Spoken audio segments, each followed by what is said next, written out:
সুপ্ৰভাত বন্ধুসকল, কেনে আছে আপোনালোক? নিশ্চয় ভালে আছে। আজি ৰাতিপুৱাই ওলাই আহিছোঁ ৰ'ব এঠাইলৈ। ক'লে জানিব খোজেনে? ৰাতিপুৱা আজি মন্দিৰলৈ আহিলোঁ। বহুত দিনৰ পৰা কিবা এটা মনটো ভাল লাগি থকা নাছিল, প্লাছ ঘৰতো দেউতাহঁতৰ অলপ গাটো বেয়া আছিল। ভাবিলোঁ এগছি চাকিয়ে জ্বলাওঁ, ভগৱানৰ যাতে সুদৃষ্টি পৰক আমাৰ ওচৰত। এয়া চাকি বন্তি জ্বলাই অলপমান মনটো অলপমান নহয় বহুতেই মনটো ভাল লাগিল। আৰু যেতিয়াই নেকি মন্দিৰলৈ যোৱা হয়, সামান্য এগছি চাকিয়ে নজ্বলাওঁ কিয় বহুতেই ভাল লাগে। ইমান ডাঙৰ একেবাৰে কৰিব নালাগে ভগৱানৰ কাৰণে, সৰু কিবা এটা কৰিলে মনটো ইমান শান্তি লাগে যে। আৰু ৰাতিপুৱা এনেকৈ যাই পেলাই মানে এটা ইমান ধুনীয়া পৰিৱেশ ন, আৰু আজি সঁচাকৈ ভাল লাগিছিল। নামঘৰলৈ বহু মানুহ আহিছিল, লগতে আমিও গ'লোঁ। এতিয়া ভাবিলোঁ আপোনালোকৰ লগত এটা ৰেচিপি শ্বেয়াৰ কৰোঁ।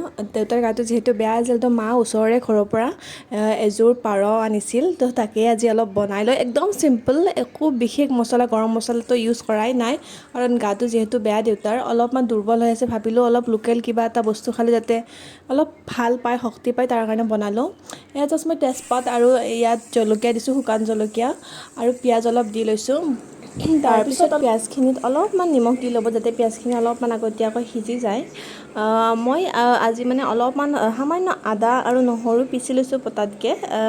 বেছি বিশেষ মছলা এড কৰা নাই, কাৰণ দেউতাৰ পেটটো অলপ বেয়া হৈ আছে। বেছি মছলা ইউজ কৰিলে আৰু পেটৰ গণ্ডগোল হোৱাতকৈ মানে একদম কম বস্তু ইউজ কৰা গৈছে। তো এতিয়া এইখিনি অলপমান ভাজি লৈ পিচি ৰখা আদা নহৰু আৰু জলকীয়াখিনি মই এতিয়া পিঁয়াজ ভাজিখিনিত দি ল'ম।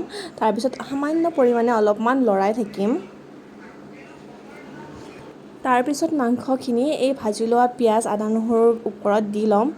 ইয়াত চাওকচোন কি ধুনীয়াকৈ মাংসখিনি লোকেল যে, সেইকাৰণে ইমান ধুনীয়াকৈ তেজখিনি ওলাই গৈছে। দেখি মোৰ একেবাৰে মানে মনটো বহুত ভাল লাগি গৈছে, কাৰণ এনেকুৱা মানে তেজ থকা লোকেল মাংস খাব পালে গাত বহুত শক্তি হয়, বহুত মানে স্বাস্থ্যৰ কাৰণে বহুতেই ভাল। আৰু যাৰ হাই প্ৰেছাৰ আছে সেইবোৰে বাৰু ইয়াৰ পৰা দূৰতে থাকিব, বা যাৰ ল' প্ৰেছাৰ আছে বা যোনে খাব পাৰে খাব। এইবোৰ লোকেল বস্তু খোৱাটো বহুতেই ভাল। আৰু চাওকচোন কালাৰটো ইমান ধুনীয়া হৈছে ন। এইবোৰ লোকেল বস্তুৰ সোৱাদেই বেলেগ, ইয়াৰ মূল্য যোনে খায় শুনেহে গম পায়। বাহিৰত বাৰু এইবোৰ পোৱা নাযায়, গাঁৱততো এইবোৰ সকলোৰে ঘৰত এভেইলেবল থাকেই।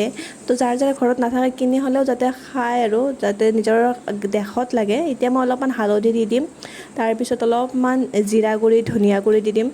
অকল জিৰা আৰু ধনিয়াটো মানে এইটো জিৰা ধনিয়াটো ঘৰত পিছা, ইয়াৰ একো ছাইড ইফেক্ট নাথাকে। এইটো আমি খাদ্যত ব্যৱহাৰ কৰি লওঁ।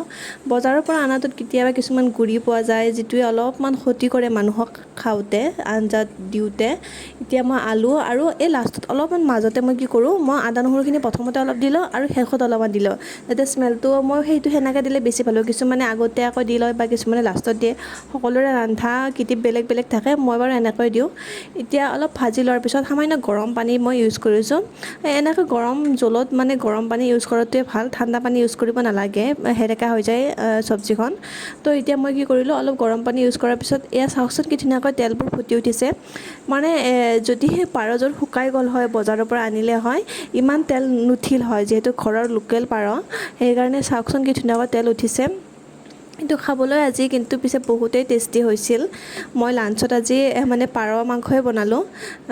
আৰু ঘৰত মানে পাৰ মাংস খোৱা অকল দেউতা আৰু মই, বাকী কেইজনে নাখায় কোনেও। এওঁতো নাখায়, মাও নাখায়।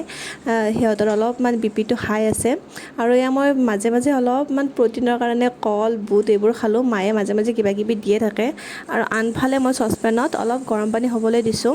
দেউতা মানে গাটো বেয়া বুলি কৈছিলোঁ যে, সেইকাৰণে গৰম হ'লেও গৰম দিনত গৰম পানীৰে গা ধুব কওঁ, যাতে অলপ গাৰ বিষ চিক কমি যায়, ভালেই থাকে। এতিয়া অলপ উতলাৰ পিছত আপোনালোকে নুমাই ল'ব। যিখিনি পানী লাগে সেইখিনি আপোনালোকে অনুমান কৰি দি ল'ব। আৰু এয়াই আছিল মোৰ লাঞ্চৰ কাৰণে বনোৱা পাৰ মাংসৰ জোল, যিটো মই বহুত তৃপ্তিৰে খালোঁ, বহুত সোৱাদ হৈছিল। আৰু আপোনালোকে এইটো বনাই চাব, কেনে লাগে জনাব। আৰু এয়া হ'ল আমাৰ মিছ লুনি, বেচেৰি ইমান মৰম লগা। যোৱাকালি তাইৰ জন্মদিন আছিল। তো ইয়াতে মই ভিডিঅ'টো সমাপ্ত কৰোঁ। যদি আপোনালোকৰ ভাল লাগিছে তেন্তে প্লিজ লাইক শ্বেয়াৰ আৰু ছাবস্ক্ৰাইব এটা কৰি দিব। Thank U.